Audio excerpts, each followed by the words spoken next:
സഞ്ജു സാംസൺ. നമ്മൾ മലയാളികൾ അല്ല, ഇന്ത്യക്കാർ മൊത്തം ഈ ഒരു ദിവസത്തിനായി കാത്തിരിക്കുകയായിരുന്നു. സഞ്ജുവിന്റെ കഴിവും ഡിറ്റർമിനേഷനും കമ്മിറ്റ്മെന്റും ഡൗൺ ടു എർത്ത് ക്യാരക്ടറും സെൽഫ്ലെസ്നെസ്സും ഒക്കെ കൊണ്ട് നമുക്ക് എല്ലാവർക്കും സഞ്ജു പ്രിയങ്കരനായിരുന്നു. എന്നാൽ ഇന്ത്യൻ ടീമിൽ വന്നും പോയും കൊണ്ടിരുന്ന സഞ്ജു പല പരീക്ഷണങ്ങളുടെയും ചട്ടുകമായി മാറി.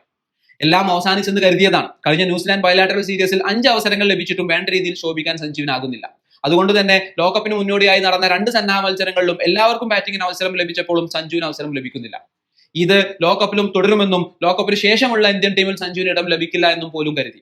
എന്നാൽ കാലം കാത്തുവെച്ചത് മറ്റൊരു കാവ്യനീതിക്കായിരുന്നു. ആദ്യത്തെ ലോകകപ്പ് മത്സരങ്ങളിലൊക്കെ ഇന്ത്യ ജയിച്ചപ്പോഴും ഒരു റൈറ്റ് ഹാൻഡ് ബാറ്ററിന്റെ അഭാവം ടീമിൽ കാര്യമായിട്ട് കണ്ടു. അതിന്റെ ക്ലൈമാക്സ് ആയിരുന്നു സൗത്ത് ആഫ്രിക്കക്കെതിരെയുള്ള തോൽവി. വാസ്തവത്തിൽ സൗത്ത് ആഫ്രിക്കത്തിലെ മത്സരത്തിന് മുന്നോടിയായിട്ട് തുടർച്ചയായി 2 മണിക്കൂറോളം സഞ്ജു ബാറ്റിംഗ് പരിശീലനങ്ങൾ നടത്തിയിരുന്നു. മാധ്യമങ്ങളെല്ലാം സഞ്ജു ടീമിലുണ്ടാകും എന്നുള്ള രീതിയിൽ വാർത്തകൾ കൊടുത്തു. എന്നാൽ അവിടെയും സഞ്ജുവിന്റെ സെൽഫ്ലെസ്നെസ് ആണ് കണ്ടത്. ടീമിന്റെ ആവശ്യപ്രകാരം ഇന്ത്യൻ ബൗളർമാർക്ക് റൈറ്റ് ഹാൻഡ് ബാറ്റിംഗിന്റെ എക്സ്പീരിയൻസ് കിട്ടാനാണ് തുടർച്ചയായി സഞ്ജു 2 മണിക്കൂർ നെറ്റ്സിൽ പരിശീലനം നടത്തിയത്. എന്തായാലും സൗത്ത് ആഫ്രിക്കക്കെതിരെ പരാജയപ്പെട്ടപ്പോൾ സഞ്ജുവിനെ ടീമിലെടുക്കൽ അത്യാവശ്യമായിട്ട് മാറി.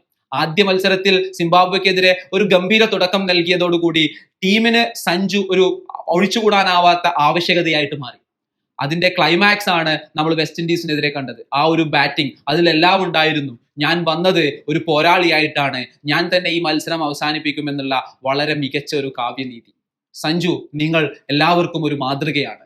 എങ്ങനെയാണ് നിങ്ങളുടെ ക്യാരക്ടർ വെച്ച് നിങ്ങളുടെ ആ ഒരു പെർസിസ്റ്റൻസ് ലൈഫിൽ സക്സസ് ആവുക എന്നുള്ളതിന്റെ മകുടോദാഹരണം. നിങ്ങൾ ഒരിക്കലും ഈ ഇന്നിങ്സിൽ നിങ്ങളുടെ കരിയർ അവസാനിപ്പിക്കുന്നില്ല.